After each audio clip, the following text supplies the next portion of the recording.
So thanks again. And the actual demonstration is not a big demonstration, but I'm going to hopefully explain the processes involved, and then we'd have a discussion afterwards. I think the big discussion, there's two key things here. Everyone's asking questions about the Alexa, but I actually think the mobile working is the one that, for me, I think it's actually quite an important one as well. But you're going to see the whole process all the way through it. But I thought before I do that, just a small introduction about who I am. My name's Steve Jones, Senior Developer since 2007. I couldn't believe it was 2007. Really? I thought it'd been about 8 years. It turned out to be 11. But I've developed a number of systems. One of the things I did was, as I mentioned earlier, document management system called Document Master. This is an electronic document records management system, which we use in a number of councils. Mostly it tends to be used, to be fair, as a committee system. So, we all know what a committee system is, and it powers it from the back end. Another interesting one for me specifically, this is probably the one I'm most proud of, is it's called Mazing. It's actually running here at Southwark, which is the MASH system. Does everyone know what MASH is? It's the child support, basically, for protecting children. And so basically, I'm going to go a tiny bit on this. So basically what happens is, someone puts in a concern, and a manager will set up, a MASH manager will set up the principle of the question to ask a load of questions to all these different groups, and all these different groups are listed on here, like the Metropolitan Police. I forget which half of them are, but there's a whole load of groups that are involved in child protection, or even vulnerable adults. And they have a certain amount of time to respond.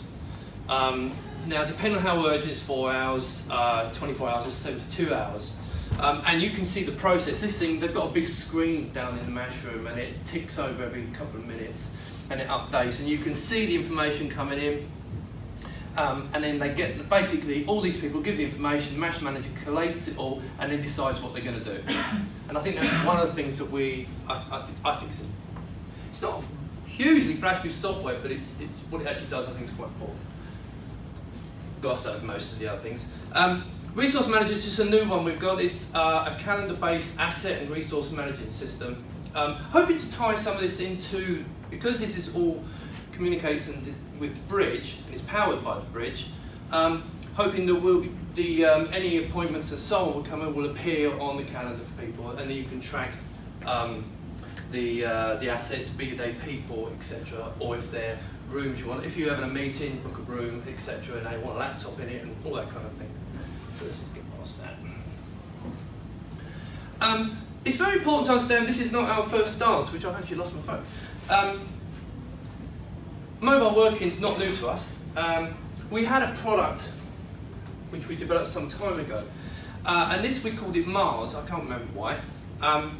But basically, it's a way for you to set a group of tasks for people to walk, to go places, and tick off whether they've done it, if there's a problem, take a picture of it, all this kind of thing you do, but it's all done mobile. And we've had this out there for quite a few years. And you can see this actually, we can't read that, but it's been used a lot in like leisure centres and those big buildings. People go around doing inspections. So this is nothing new to us. The only, what I would say is a problem, the only thing with this was it was a self-contained application.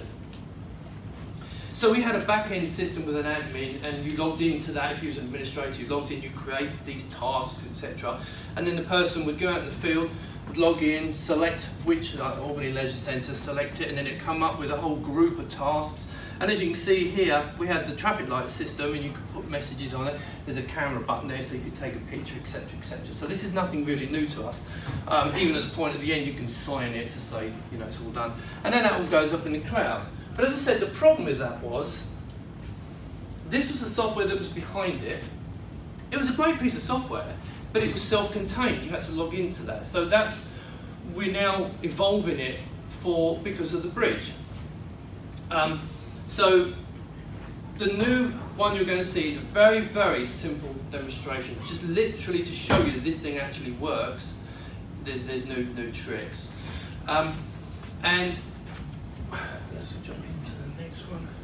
Yeah, so that's built into the bridge, demo, right. So what I'm going to show you today is, and it has developed a fair bit of interest, I've got to be honest. This is a new channel for inquiring with the council. Normally you would have done this, obviously you'd have a form on your site, I want to find information, I'm actually going to do a repair, and you would normally go and fill in a form, send it in, then people would get in touch with you, etc.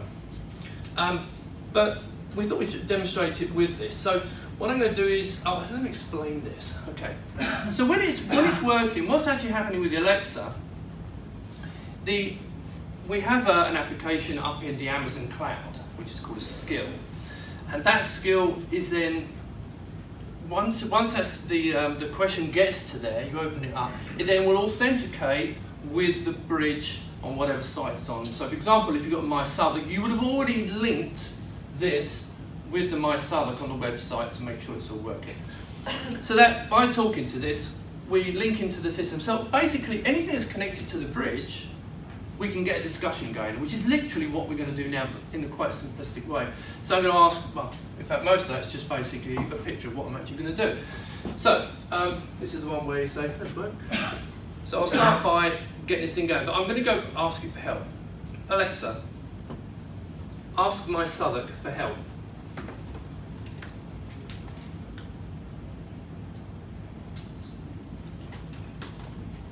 You can ask to book a repair, ask for bin collection times or deliver a new bin. Book a repair. What type of repair do you need? Roof. Is this your house roof or garage roof? Garage. I will email you a date for our contractor to visit and inspect your garage roof. Goodbye. So, what's happened there is a discussion. They call them Amazon's sessions, but it's basically a discussion that's going on. So I've gone in and it's accessed the system. Now where it said about, a key thing was, is this your garage roof or your house roof? Now we work on the basis that you've got this information, so you know, because this is registered with the system, My Southwark, you know my address, you know exactly where this is, and you, in theory, you would know about from what kind of facilities I've got, if I have got a garage roof or I've got a house roof or whatever it is. So it would be tailored and ask these secondary or third questions to take you through the process. And when I got to the end of it, as I said, it's quite a simple one. Now, what's going to happen now, you'll see on here, now I'm logged in as the bridge, as someone who looks after repairs. And I'm logged in and there's nothing showing at the moment. So if I go to here, can you see is there one there now? So now I'm actually going to do this on the screen. Now it's important to understand that actually we could cut this out. I'm only showing you this so you can see it's appeared on the bridge. You don't actually need to do this because we would know, so I was coming as a roof repair, well I've got a roof repair team group, and either I can send it, we can send it off to Bob, who's going to go and do the repair, or there might be a group of them and the first one to grab it can grab it. But just to show you, I'm going to go in and I'm going to sign it, and you notice I've got Sarah there. I clicked that a bit quick, didn't I? So that's basically logged out. It's assigned that task to Sarah, and she doesn't know, but she's going to have to go out with a van and get the ladders out, put them on the roof, and have a look. Now, importantly, what I'm going to do here is I'm going to back off. I'm going to re-click on that again. Now it's come back on there. Now, just to prove this is working, can I have a volunteer? Don't be shy, anyone. Oh, it's all the way back there. Right, I want you to prove this is actually working, because it's one of the things, this is actually live. This is actually live, so that's the key thing. And I'm going to show you up there as well. Right, so, getting 4 numbers, and now you see you've got that. Now there's one of the buttons that's going to get my tasks. You see the task in there. Okay? So it's there. And I'll go back and show you this again in a second. In fact, I'll do one and I'll do a second one and you can do it on there. So you can see, well, the reason I've got this up here is so that you can see it easier. But I've also got here, trying to remember passcode there. Right, so you can see there's nothing on there. I guess we all recognise what this is. Okay, so it's on here. If I click on that, so obviously this is all live. So if I click on that now, it's just to show this is actually working on the web. You can see now. So, and again, as I said, this is a very simplistic demonstration. But actually, many years ago, I was actually a roofer, believe it or not. And so I knew that when we used to go out, we would get a job, and if you go and view a property, and if it was something you could do within 2 hours, you didn't have to go back and give a quote. So I've got two here. I've got verify repairs are required. So Sarah has popped up the route, had a look at it, and so we've got all the information there. You saw the map was there, obviously, so we can see where to go, and you can click off and get directions and so on. You can see the basic information. You see it says the garage roof is leaking. Please inspect and repair as possible. Sarah gets up the roof, has a look. It's all fine, but I know I can also do it. So I'm just going to complete this action. Okay, and you can see it's now completed. Yes, I will do it green, Nick. Have some nice colours. And it's now saying completed. So I'm now on the second one. Now, it might have been I'd have to go back and report in, or I might have to put a little report in a text box to say, actually, I need to put a quote, it's going to take me 2 days to do this, etc., all that kind of thing. As part of that, it might enforce you to do this, or take a photograph of the thing. As you saw with the other app, we used to take pictures and they would be saved, and when you get back and download it, you can see the pictures against the top. So this is nothing new. But then I can go to do the repairs. Okay, well, I've done the repairs, or Sarah's done the repairs, and I say completed action. I'll actually press the button. Okay. Now, if I refresh this, I should have done this on my phone, shouldn't I? So now I've got that. So that's now done there, and ultimately I've now basically finished. We just need to close the task. Now, the process of you doing this is really up to yourselves. I mean, this is our case management system. Now, most cases are going to be way more complicated than this, and we've just done this very simple, just one step with a couple of tasks and so on. But whatever the process is, it could go off and get permission. So like, for example, it might be, okay, go and have a review of it, send back the quote, get it authorised, put it back, and then once it's authorised, instantly send out, you can go and do it. It comes back to the mobile phone, and away you go. So I'll just press complete task, no tasks available. And so, in a nutshell, what we've got here is it's showing the Alexa has gone to the Amazon server site, it's communicated with there, it's doing this communication backwards and forwards. It sent a message to the bridge, which has a link between the two. The question comes in, it says, okay, I know what to do with this question. It then goes through all those, if you remember those systems that are connected to the bridge, decides where it's going to go. And all this can be put together with a workflow, obviously, which Nathan wanted to give me a slide earlier on, which I didn't bring. But it can all be connected together with a workflow to ease all this. Once it gets in there, you can then send the questions back. So you're actually backwards and forwards through the bridge, you're building up a communication with the people. Because one thing with that was, although they said goodbye at the end, I could do something else afterwards. So, for example, Alexa, ask my Southwark for help. You can ask to book a repair, ask for bin collection times, or deliver a new bin. Book collection. Bin. I have ordered you a new recycle bin and will email you a delivery date. Okay, so goodbye. I want a new bin. So basically, it can then do a simple one, and it says goodbye at the end. But if I left it open before, I can actually tell it to stop. And then, so we get a discussion going, and then at the end of the session, when you finish, when the software is happy that everything's complete, it just ends the session. That's a bit technical, but so that's basically as far as the system. But of course, as you've seen, so it's gone from here, from the cloud, it's gone onto the bridge, it's come into the case management system. Again, a very simple case, and then the case has been distributed out to the mobile app, and then the mobile app is then actioned by Sarah with a van and driving off with that and get that ladders and get the roof, fix the roof, and then mark it and done. And then she might get further down the road and there's another one. So obviously over time what we see is these tasks are going to get added all the time, and then maybe pick the person that's nearest. So one of the things we've got in a slide, fingers crossed, sorry, forgive me, I'll just jump onto slides again. Yeah, so remember I said about where the case could go out and it could go to a group, so the building repair group.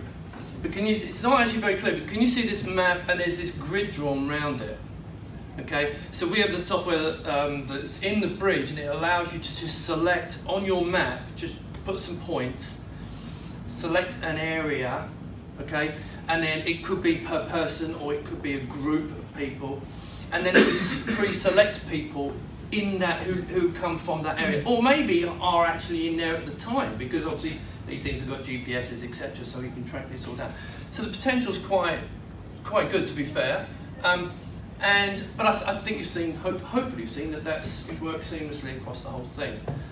Did I miss anything? No, I think that's good. Yeah. As I say, we're just showing the how the bridge uses it. So we can interact with Alexa, with back office systems, and bring it all together into one platform that Southwark or wherever to control. Yeah. Steve, I have a question. You went through the demo quite quickly. I was wondering if you could just collect us to do another repair. Sure. Yeah. Show that going up again. Yeah. You go through it quite quickly. I was. Yeah. So see it again. I do good for it. Yeah. Okay. So here we go again. So if I refresh the page, you can see there's nothing in it. And Alexa, ask my Southwark for help. You can ask to book a repair, ask for bin collection times, or deliver a new bin. Book a repair. What type of repair do you need? Roof. Is this your house roof or garage roof? House roof. I will email you a date for our contractor to visit and inspect your house roof. Goodbye. Goodbye. So, you notice I've just done this just with the roof, but I've had a different option this time with the garage. I've got some house. So if I now do refresh on this page, you can see that's now come in. Okay, and again, I'll assign. Again, as I was saying, this could have been done automatically. It could automatically choose based on that group on the map that these people are available, and it goes straight out to them. Or it comes up and then they can accept the job more likely. They say, okay, I've got time to do that. So I'll assign it to Sarah because Sarah's obviously keen to do this. Okay, and then I've got that in there, and again, I'll do one. Let's go back into here. I'll show you one here again, just so you can see it. So I've gone to my side tasks. I should have shown you a blank first, shouldn't I? But you should be able to see, it says my house roof is leaking this time. It just proves it's a different one. So I go up to here, I've got my house, I know where it is. Click on the task, I read the information, I say yeah. There is actually a reject button here as well, sorry if I'm talking too close. There's a reject button, But it might also be, for example, when you confirm, okay, give me some information about it, or take a picture of it. Then you can put as many things you like. This is what I was saying about the whole thing with the app compared to the website. This is where you want an app because it's important that you can access the cameras, GPS, etc. So I'm quite happy with that. So I just press confirm, and you can see it's completed. Well, I'm going to do the job, and again, I'm just going to confirm. Right, so you can see that there now. So what I'll do is before I do this.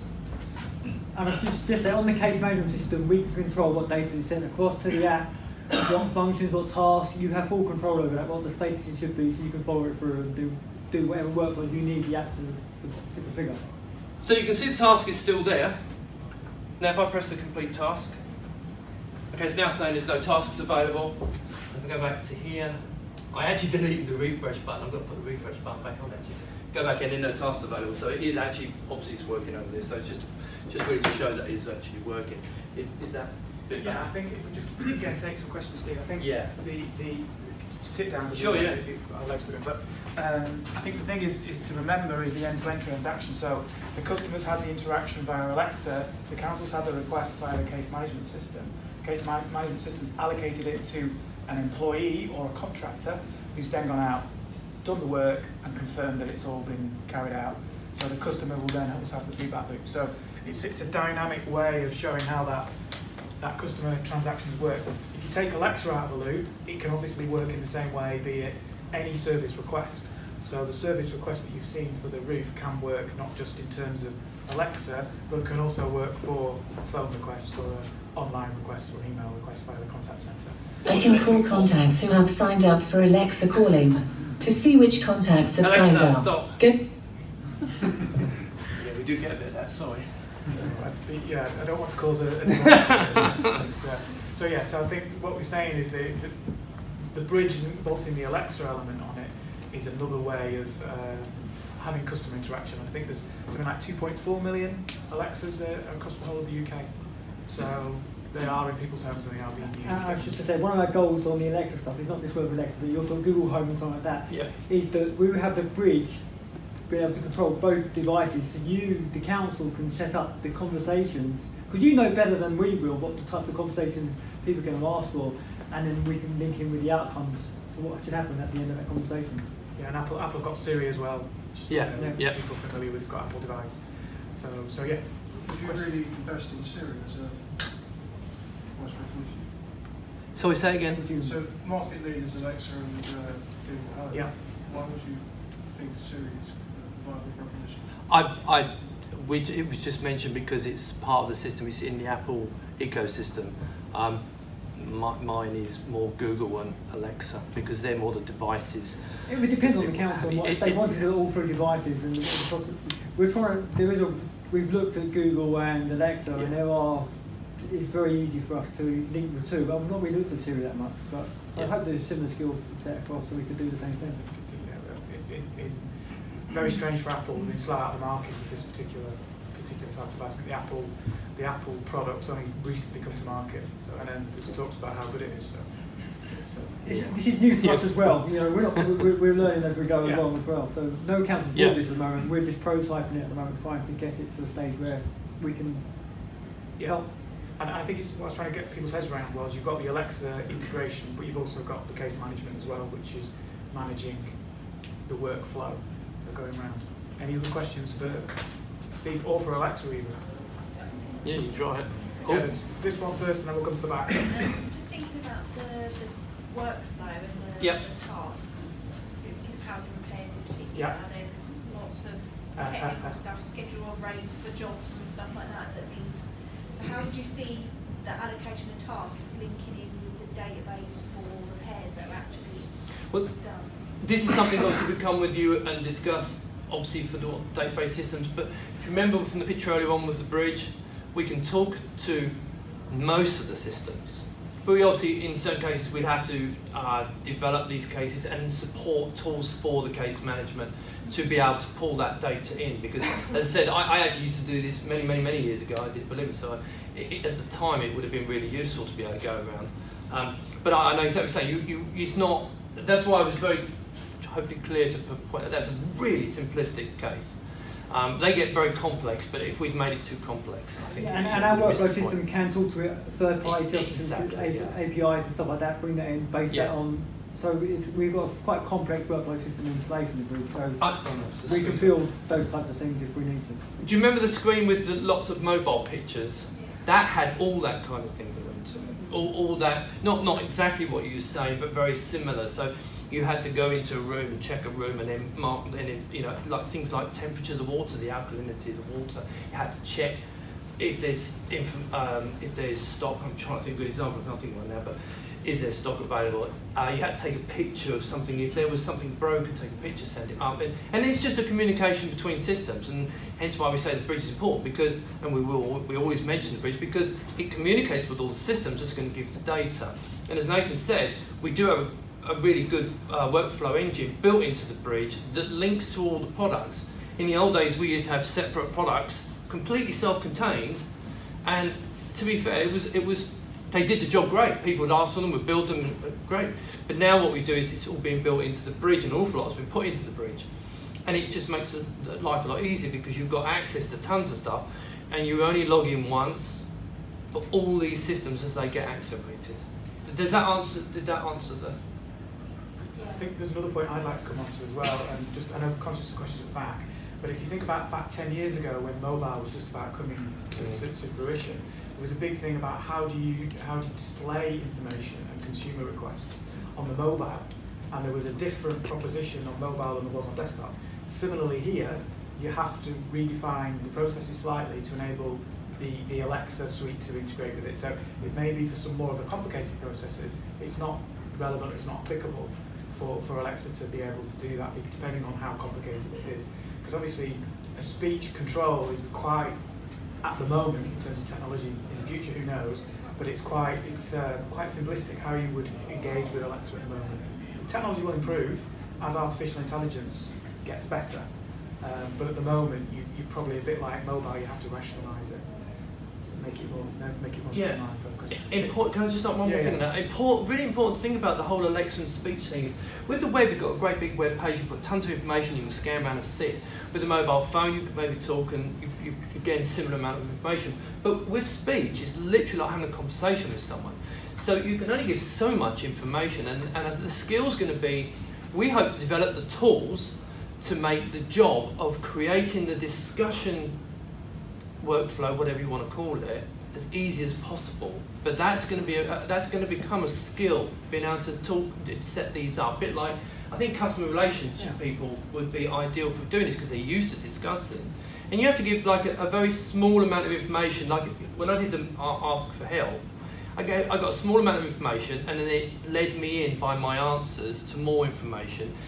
Now with the web, most people say I want 2 clicks and I want to get the information, but it might be like maybe 3 or 4 of a discussion to go through, and that's like the whole thing with the web now, the design and making it as efficient as possible and easy to use as possible.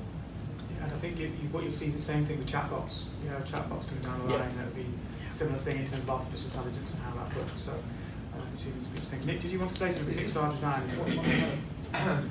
Afterthought, but the online kind of speech calls to action are something that, from an accessibility point of view, is not to be underestimated. Yeah. And part of providing any digital strategy, your commitment to accessibility is there. It has to be to justify some projects. So this is a great touchstone into that world where accessibility is no longer just keyboard workarounds or screen readers or colour contrast. As long as you can speak, there's another channel now in which to make a request. Interestingly, you mentioned that. Really, because I was about to say, what about the deaf? But there were Alexa have ones with a display as well, so you could sign. So I did forget to mention disability. So I think it's going to be. I think it'll be the one that will actually really kickstart it, because you haven't got to go up to the machine. There's no problem. I just literally I can just talk. I can go to the back of the room actually, and I can talk to it. It picks it up really well. And you're welcome to have a try later on if you want to. Conscious of people at the back, we'll go on. So right now, Alexa was connected to the bridge, but do you see a time that you can actually connect it to, for example, MySouthwark? So you can actually. Well, that is connected. The bridge is MySouthwark, so in essence, Yeah. it is connected to MySouthwark. So there's a link between Alexa and MySouthwark already established. So that is all linked up already. So in theory now, could you ask for something a bit more detailed? Yes. Yeah. Anything you have in your MySouthwark account, you can potentially ask for through the Alexa, and it can provide that information back to you. Yeah, you could. But there is the thing about. This is a learning thing. Is the simple question, shall we say? Without going too much detail. If you don't want to have a like a 5-minute explanation of what you want, it's never going to get it. But like you heard me, I was very distinct. Book a repair, bin collection times. So, but it tells me the questions I can ask, and that's the skills going to be doing now. But everything you saw there was going for the bridge. So I suppose you just to follow on it. Maybe you see this as replacing interactive voice recognition that certain councils may have if they want to maybe pay for their council tax online or the telephone. You do then get into the subject which is we've been discussing is the whole thing of authentication, because yes, this thing's logged into MySouthwark. It's synchronized with the MySouthwark account, but if you've got it, for example, in your house, your whole family can talk to this, and then there becomes, well, you want the bill payer. So we're still discussing the best way of doing it. So I think like a PIN code that the bill payer will know. So that would only read two-level out. authentication, we're thinking maybe Yeah, two-level payment, authentication. stuff like that, where you would send a text message Yeah. and you get confirmation that way. So you'd have to confirm the text. I mean, I think because they do it with banks and everything, two-factor, that word. So I think that's something that we have to look at the best way, but I think a passcode maybe, or a PIN number, and then back it up with a PIN. Because at the moment you've got the funny story of, and everyone knows this, you get the radio stations are going on and say, Alexa, order me this, that, and the other, and you know, and it does, because people have, I haven't connected mine actually yet, but people have connected it to their credit card, to this, and it's just turning up. So, and there's also things like, another thing, like for example, I want a new bin. So the kids might think it'd be really funny. Quick, order a bin. I want another bin. Can we have another bin? Can we have another bin? And you get there in the evening, you know, you've come back from the party, you've got 24 bins sitting there, which is really funny for us. But the whole point here is that the system knows, the bridge knows, that, well, hang on a second, you've ordered one a minute ago, I'll cancel the order and I'll just send you a text. Did you actually do this? You know, that kind of thing. So there's lots of things for us to work out, and this is why it's a discussion. Okay. Just sorry, conscious of people put their hand up at the back, and I'll come to you in a second. Yes, so I was just wondering about kind of the security of the data that it stores. So things like card details, personal information, Yep. things like that. What are the security measures around that? So if I ask Alexa to provide your bank details, how does it know that it's me and not you? This falls into that whole category of the device knows the address it's registered to. It's a bit like on the My Subject login. There's escalations. The more sensitive information you want, the more we have to confirm you are actually who you say you are. Now, I'll give an example. So I then say, I want to pay my bill, okay? And it comes up like, it says, to continue this conversation, I mean, this is an example, but I think a good working solution. To continue this conversation, we know your phone number. We're going to send you a text with a code number. As soon as you get it, please read the number. That confirms it. Now, if you're in a busy room and other people are hearing it, there's obviously the usual thing. You know, you have to be concerned about there, because you don't actually have a keypad on it. But that's how I think two-factor authentication. So whenever you're doing something that needs that bit of security, then we'll do that, because my bank does it. In fact, some of the software we use already will send you an SMS message, and it will say, "Here's a number, read the number out," and then because it's connected to the bridge through the Amazon cloud over to the survey. They host here, we host it. They host here. Here. Yeah, they host it here. So it then communicates to here, and then it goes through all the systems and comes back with the responses, etc., etc. But then it's, this is actually a bit more, this is important, and then it sends a text. But that point, I think, is one of the most important. I actually do. The other thing, of course, is all the communication is, all the communication is done by a secure socket layer, for those that know what that means. So basically the communication, this goes to the site, and then anything across is all secured. But I do think that's a really important, and I think two-factor. So stages, yeah. But that is really important. I've said that 4 times now. You have, yeah. Sorry about that. Next question. Can Alexa translate? So if a resident whose first language is in English, would they be able to speak? No. The thing with Alexa, you can. So, say for example, you had an Indian is the boy here? Yeah. Hi. What's your language again? Bengali. Bengali. So, say you had a Bengali family. Correct me if I'm wrong. Sorry, Doug. If you've got a Bengali family and they've got one of these, I know that you can set the device to a language. Okay. So it will then talk back in, you can talk to it in that language, whichever language it is, and then it will respond to the questions. But what we found is we think you have to translate the English that we set up. Absolutely. You have to have that translation done as well at that point. That's so it can interact with that type of language. So that's a very important point, you see, because, for example, the document management system, which I'll bang on because I wrote it, but one of the things it does, any documents you have in it, you can also have multiple languages, so you can translate the documents and add another language. So likewise with this, if you was to do, you would have the natural one would be the English language, okay, and then the secondary third one might be, have Hindi, you might have, I forgotten it already. Everybody. Forgive me, sorry. There might be Spanish, it could be any language, but you'd have to do the translations. This is what I was saying about it's an important a job to set this up, because you can't just go to Google and translate it. It might not make any sense.